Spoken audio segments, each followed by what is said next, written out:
پاکستان میں کوئی بھی پارٹی پاکستان میں دیکھیں تھوڑا سیاست سمجھنے کی ضرورت ہے. یہاں مذہبی بنیادوں پر ووٹ اس طرح سے نہیں دیا جاتا, یعنی ووٹ ملتے ہیں جیت نہیں پاتے. اس کی وجہ یہ ہے کہ یہاں پر پاکستان کا جو ایک مزاج ہے ایک عام شہری کا, وہ تھوڑا سا لبرل ہوگا, تھوڑا سا سیکولر ہوگا, تھوڑا سا قوم پرست ہوگا, تھوڑا سا اسلامی ہوگا, تھوڑا سا اپنے مسلک کا ہوگا. تو اس سب کا ملغوبہ بن کے ایک پاکستانی آپ کو نظر آتا ہے, اس میں ہر چیز تھوڑی تھوڑی سی ڈلی ہوئی ہے. تو وہ یہ اس کا معاملہ ہے. دوسری بات یہ ہے کہ مذہب کو بھی وہ پریکٹس کرتے ہیں.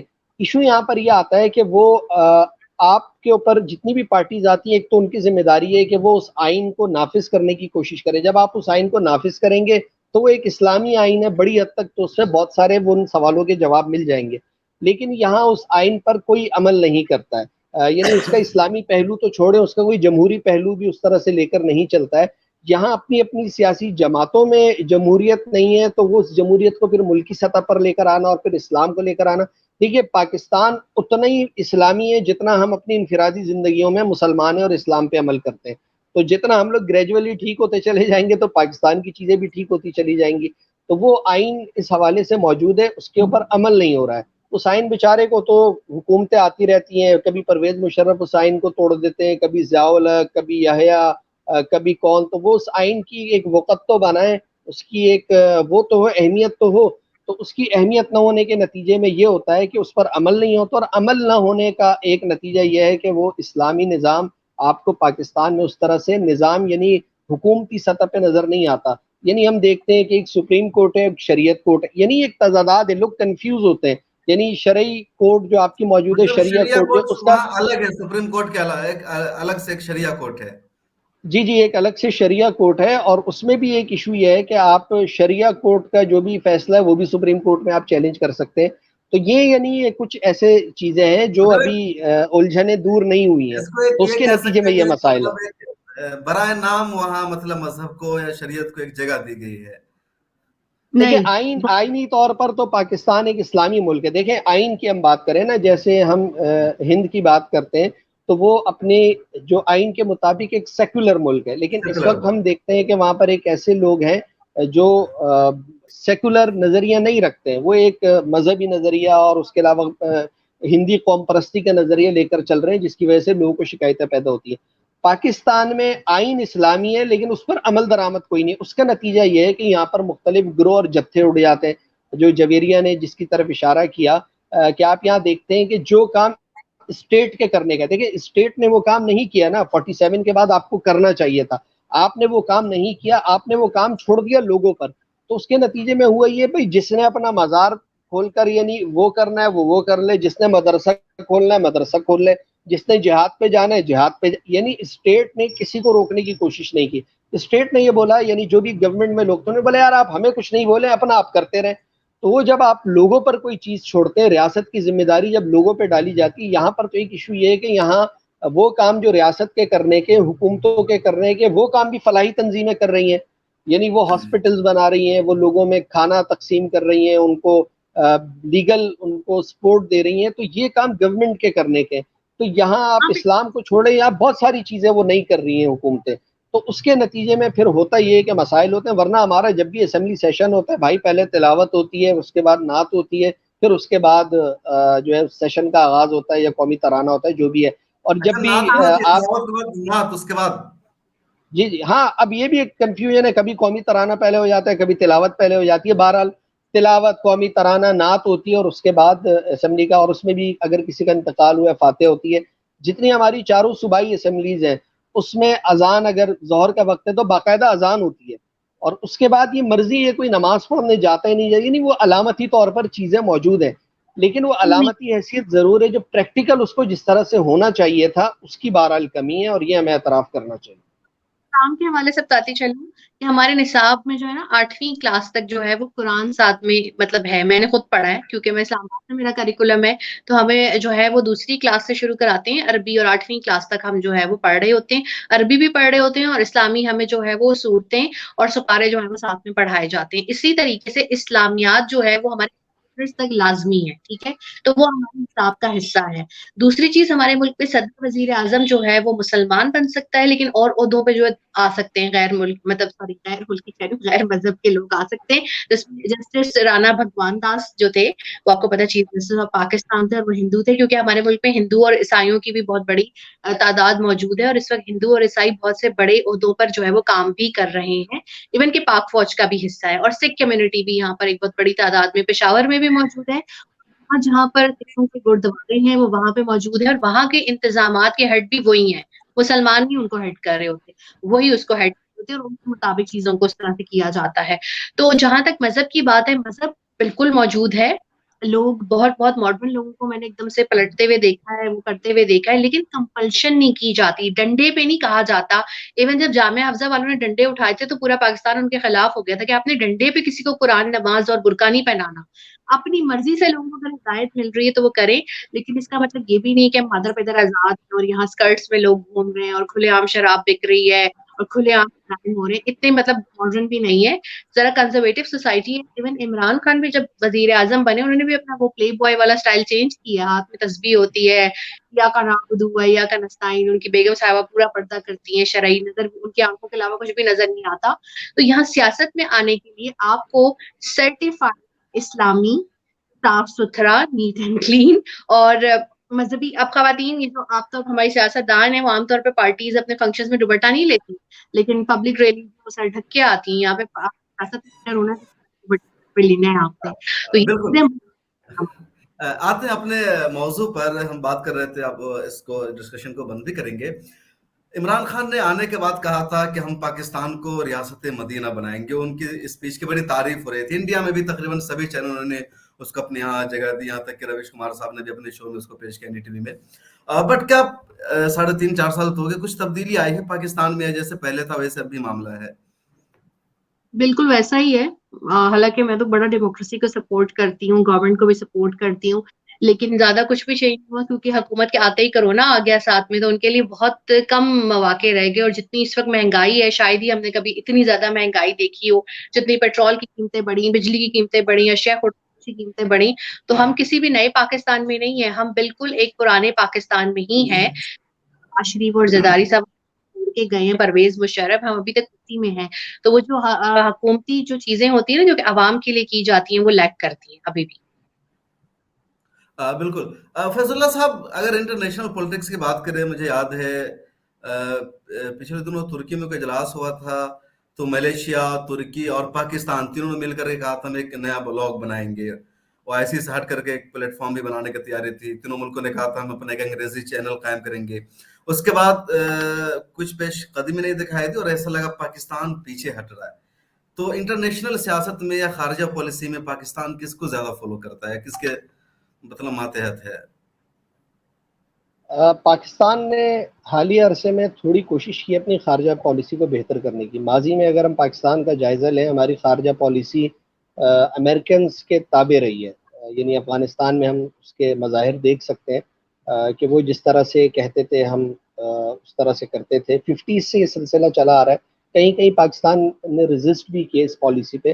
اچھا, ایک خارجہ پالیسی میں ہم پاکستان کے حوالے سے ہم یہ بات بھول جاتے ہیں, جب ایران عراق کی جنگ ہوئی, بڑا ایک مشکل مرحلہ تھا پاکستان کے لیے وہ. حالانکہ یہاں پر جنرل ضیاء الحق کی حکومت تھی, فوجی گورنمنٹ تھی وہ, لیکن ہم یہ داد دیں گے اس گورنمنٹ کو کہ پاکستان نے اس وقت اپنا جھکاؤ کسی ایک طرف نہیں کیا. حالانکہ ہم براہ راست اس کی اس طرح سے زد میں تھے کہ ایران ہماری سرحد کے ساتھ جڑا ہوا ہے اور عراق اس کے ساتھ ہے, تو پاکستان اس جگہ سے نکلا. اچھا, پھر ہم نے جو میں تبدیلی کی بات کر رہا ہوں, میاں نواز شریف جب وزیر اعظم تھے, تب یمن میں جب حوثیوں کے خلاف ایک عرب اتحاد بنا اور اس نے وہ کی, تو پاکستانی پارلیمان نے اس سے باہر رہنے کا فیصلہ کیا. اس وقت میاں صاحب کی گورنمنٹ تھی, تو یہ ایک بڑا فیصلہ تھا, یعنی ایک مشکل فیصلہ تھا. پاکستان جیسے ملک کے لیے یہ اس لیے یوں بھی مشکل ہے کہ ہمارے بہت سارے لوگ خلیجی ممالک میں ہیں, سعودی عرب میں, متحدہ عرب امارات میں, کویت میں, قطر میں, وہاں مزدوری کے لیے جاتے ہیں, وقت گزار رہے ہیں. تو ہمارے لیے ایک مشکل کام تھا, میاں صاحب نے اس کو کیا. اس کے بعد جب خان صاحب کی گورنمنٹ آئی, تو خان صاحب نے کہا کہ میری کوشش ہے کہ میں ایران اور سعودی عرب کے تعلقات کو ثالثی کراؤں, ان کو بہتر کرنے کی کوشش کروں. تو پاکستان کے لیے بہت مشکل, اس کی خارجہ پالیسی 2-3 طرح سے مشکلات کا شکار ہے. ایک تو امریکنز کا دباؤ ہوتا ہے, آپ دیکھتے ہیں کہ FATF کی وجہ سے ہم لوگ ایک پریشر میں موجود ہیں, بہت سارے ممالک ہیں, وہ ہم پہ ایک دباؤ ہے. پھر جو اسلامی ممالک ہیں ان کا ایک معاملہ ہے، ایک طرف سعودی عرب ہے، ایران ہے، اور پھر قطر اور متحدہ عرب امارات کے بھی آپس کے اختلافات تھے، ترکی کے ساتھ تھے. تو یہ خارجہ پالیسی ہندوستان کی نسبت پاکستان کو بہت مشکل چیزیں فیس کرنا پڑتی ہیں، کیونکہ اس کا ایک بیک گراؤنڈ ہے، یہ ایک مسلم ملک ہے اور پھر امریکہ کا اتحادی بھی ہے. ابھی آپ دیکھ لیں کہ جب یہ یوکرین اور روس کا معاملہ ہوا، اور اس وقت آپ دیکھیں کہ یہ ایک مشکل معاملہ تھا کہ ہمارے پرائم منسٹر اس وقت وہاں موجود تھے رشیا میں، جب وہاں حملے کی تیاری ہو رہی تھی یا حملہ ہو چکا تھا. تو ایک اتنا مشکل مرحلہ تھا، وہ اس سے بھی پاکستان نکلا، اور وہاں پر بھی پاکستان نے بولا کہ ہم کسی ایک کیمپ میں نہیں جائیں گے. گو کہ یورپی یونین نے اس حوالے سے ہمیں خط بھی لکھا اور دباؤ کا اظہار بھی کیا. تو وہ ایک مشکل مرحلے سے پاکستان نکلنے کی کوشش کر رہا ہے. پاکستان کی خارجہ پالیسی اس وقت اور زیادہ بہتر ہو جائے گی جب ہماری اکانومی ٹھیک ہوگی. یہ سارے معاملات اکانومی سے جڑے ہوئے ہیں. خان صاحب بھی اس پہ کئی بار بات. جی بالکل. اب ہماری معاشی جو صورتحال ہے وہ کوئی بہت اچھی نہیں ہے. جب ہم لوگوں سے قرضے مانگتے ہیں، کبھی ہم نے سعودی عرب سے، کبھی ہم چائنا سے، تو اس کے بعد آزاد خارجہ پالیسی بہت مشکل ہو جاتی ہے. اس کے باوجود کوشش کی ہے توازن رکھنے کی. تو اگر یہ سلسلہ رہا اور آئندہ کچھ عرصے میں پاکستان کے معاشی حالات بہتر ہوتے ہیں تو وہ اپنی خارجہ پالیسی بہت بہتر کر سکتا ہے. 70 کی دہائی میں، 70s میں جب ہمارے لوگ باہر جاتے تھے تو ان کا بڑے پیمانے پہ استقبال ہوتا تھا، چاہے وہ امریکہ جاتے تھے یا سعودی عرب جاتے تھے. یہاں لوگ آتے تھے 73 میں، اس وقت جب یہ OIC کا اجلاس ہوا تھا. آپ دیکھیں کتنے بڑے بڑے لوگ اس میں یہاں موجود تھے. لاہور آئے تھے، اسلام آباد آئے تھے، شاہ فیصل تھے، کرنل قذافی تھے، اس کے علاوہ انڈونیشین جو سربراہ تھے وہ تھے، کئی ایک لوگ آئے. لیکن رفتہ رفتہ پھر وہ ساری چیزیں پاکستان سے چھن گئی. جی بالکل. اچھا، آخری سوال، اگر اعتماد کا ووٹ حاصل کرنے میں عمران خان کامیاب نہیں ہوتے ہیں تو کون اگلا وزیر اعظم ہوگا؟ ابھی خبر آ رہی ہے آپ کے یہاں سے کہ شہباز شریف کو وزیر اعظم بنایا جائے گا. مجھے تو ایسا امکان لگتا یہ اگر جی جویری آپ بات کریں. جویری آپ بولیے. رہ جائے گی، کیونکہ جس طرح سے آج ابھی پچھلے 3 گھنٹے میں فیض اللہ بھی دیکھ رہے ہوں کہ جس طرح سے حکومت نے کارڈز کھیلے ہیں تو سب حیران ہو گئے. جس طرح سے انہوں نے اپنے ایک اتحادی کو خوش کیا ہے، PMLQ کو وزارت دے کے پنجاب کی، اور یہ بہت بڑی مطلب وزیر اعلیٰ کا بہت، کیونکہ سب سے بڑا صوبہ ہے یہ، ٹھیک ہے. MQM کو بھی بنا لیا، ان کو بھی ایک وزارت اور دے دی، ٹھیک ہے. 2 لوگوں کو تو انہوں نے سائڈ پہ کر لیا. اب جو ہے باپ والے کس طرح سے ان کی طرف آئیں گے، وہ ہمیشہ سرپرائز ہی دیتے ہیں. ان کے سرپرائزز ہم نے پہلے بھی سینٹ الیکشن اور جب وہاں وزیر اعلیٰ نے سلیکٹ ہونا تھا تو وزیر اعلیٰ نے سلیکٹ ہونا تھا تب بھی ہم نے بلوچستان میں دیکھے ہوئے ہیں. دوسری یہ جو ارکان ہے، سوری میری طرف ذرا کافی ڈسٹربنس ہے آج، ٹھیک ہے. میرے آج کوئی گاڑیوں شاڑیوں کا بھی باہر کوئی ایشو ہے، ٹھیک ہے، کیونکہ آج وہ گزر رہی ہے، ریلی گزر رہی ہے، تو کورس انہوں نے کل اپنی بڑا گرینڈ جلسہ کرنا ہے. تو اب یہ چیز دیکھنی پڑے گی کہ جو ناراض ارکان ہے اس کے لیے کون سی جو ہے وہ، ہم یہاں پہ ایک ٹرم کرتے ہیں گیدڑ سنگھی، یہ نکالیں گے اور ان کو ٹریپ کر لیں گے یا ان کو ایپناٹائز کر دیں گے، ٹھیک ہے.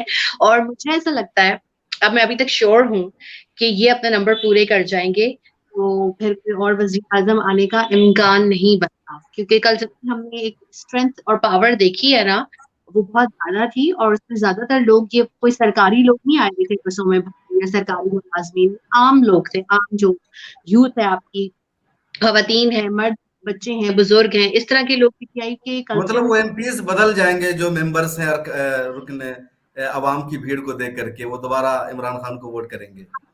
دن تو ہوگا بھائی، یہ ان کا پیسے کمانے کا سیزن ہے، تو آف کورس عوام کو دیکھ کے، یا نظریاتی طور پہ تو یہاں نہیں ہوتا.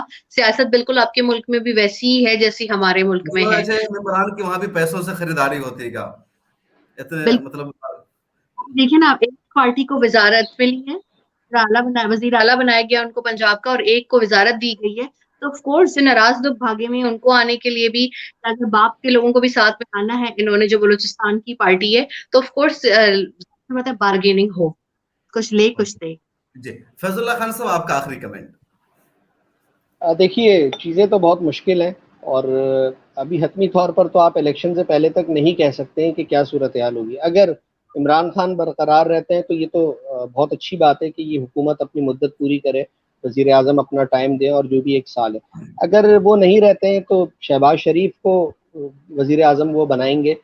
لیکن جو یہ بات کی کہ جو ارکان بک گئے، یہ سوال تو خود عمران خان پہ اٹھتا ہے کہ انہوں نے کیسے لوگوں کو ٹکٹ دیے کہ جو بک گئے. یہ تو ان کو خیال کرنا چاہیے تھا. یہ تو سارے وہ لوگ تھے جو دوسری پارٹی سے آئے تھے، انہوں نے اپنے لوگوں کو اگنور کیا ان کی جگہ ان لوگوں کو ووٹ دیا اور وہی ان کی پیٹھ پہ اب چھرا گھونپنے کے لیے تیار بیٹھے. تو یہ سوال خود خان صاحب سے بنتا ہے کہ انہوں نے کس قسم کے لوگوں میں ٹکٹس بانٹے جو آج ان کو وہ کر رہے ہیں. پھر ان کے اتحادی، ان کے جو اتحادی ان کو بلیک میل کر رہے ہیں. دیکھیے اتحادی تو آپ کا وہ ہوتا ہے جو آپ کا دوست ہوتا ہے، آخر وقت آپ کے ساتھ کھڑا رہتا ہے.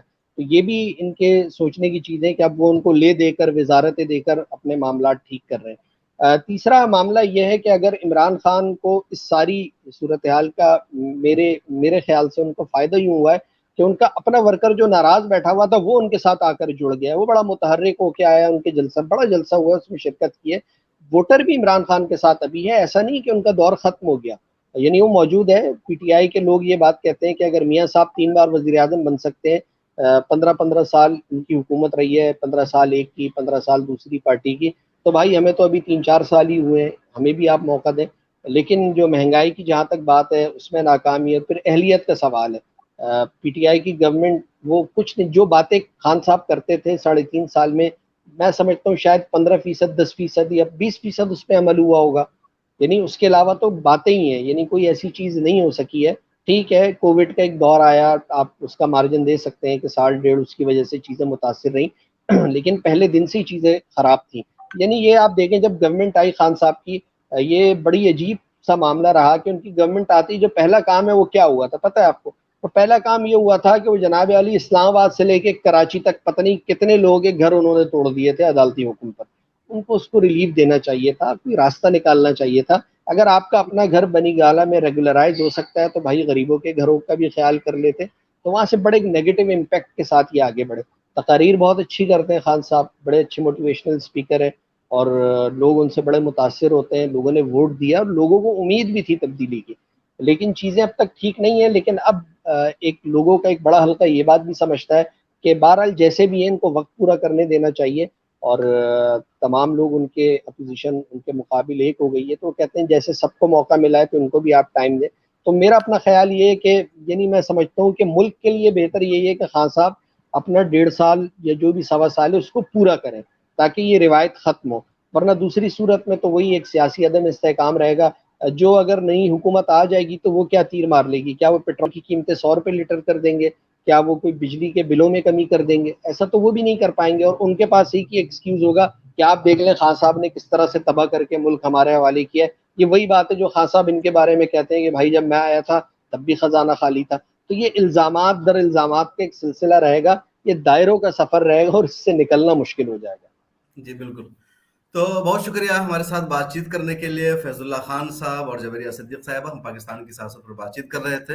اگلے 2 دنوں میں کیا ہوتا ہے میرے خیال میں مجھے لگتا ہے کہ پاکستان کے لیے بہت اہم ہے. آپ لوگوں کی بھی نظر بنی رہے گی، ہم بھی دیکھیں گے. ہمارے یہاں بھی لوگ پاکستان پر نظر رکھتے ہیں، وہاں کی چیزیں خود ہمارے مین اسٹریم میڈیا میں بہت زیادہ اس پر نظر رکھی جاتی ہے اور لگاتار عمران خان کے تعلق سے خبریں چل رہی ہے. ویسے آپ لوگوں نے تو کہا کہ 12-13 MPs ہیں ان کے جو ان سے الگ ہوئے ہیں. ہمارے یہاں کی میڈیا میں 50 سے 70 MPs کی خبر چل رہی ہے کہ اتنے سارے ان کے جو ممبرس ہیں ان کی پارٹی کے وہ ان سے الگ ہو چکے ہیں. ویسے ہندی میڈیا تو وہ اس کے اوپر الگ سے پروگرام کر لیں گے، ان کو تو رہنے ہی دیں، وہ تو کچھ بھی بول سکتے ہیں. آپ یہ دیکھ لیں اتنی بڑی چیزیں ہو رہی ہیں، آپ نے کسی پاکستانی چینل اینکر رپورٹر کے منہ سے نہیں سنا ہوگا کہ انڈیا یہ سب کچھ کروا رہا ہے. تو خیر وہ ایک الگ موضوع ہے. چلے تو بہت شکریہ ہمارے ساتھ جڑنے کے لیے، بات چیت کرنے کے لیے. امید ہے دوبارہ بھی آپ سب جڑیں گے. ہمارے ویورز آپ اس بارے میں کیا سوچتے ہیں کمنٹ سیکشن میں ضرور لکھیے گا. اللہ حافظ. اللہ حافظ. شکریہ. ہماری ویڈیوز دیکھنے کے لیے بے حد شکریہ. ملت ٹائمز کی خبریں پڑھنے، سننے اور دیکھنے کے لیے گوگل پلے اسٹور سے ایپ ڈاؤن لوڈ کریں. یہاں آپ انگلی کی کلک میں پڑھ سکتے ہیں 4 زبانوں میں نیوز: اردو، ہندی، انگریزی، بنگلہ. آپ ایپ پر ملت ٹائمز کی ویڈیوز بھی دیکھ سکتے ہیں. اگر آپ یوٹیوب پر دیکھ رہے ہیں تو ریڈ بٹن کو دبا کر چینل کو سبسکرائب کریں اور بیل آئیکن ضرور دبائیں. فیس بک پر دیکھ رہے ہیں تو پیج کو لائک اور فالو ضرور کریں. ٹویٹر اور انسٹاگرام پر بھی ملت ٹائمز کو فالو کریں. ملت ٹائمز کی سٹوریز حاصل کرنے کے لیے ٹیلی گرام اور واٹس ایپ پر براہ راست ہمارے ساتھ جڑ سکتے ہیں. ہمارے کام سے آپ مطمئن ہیں تو اسے جاری رکھنے اور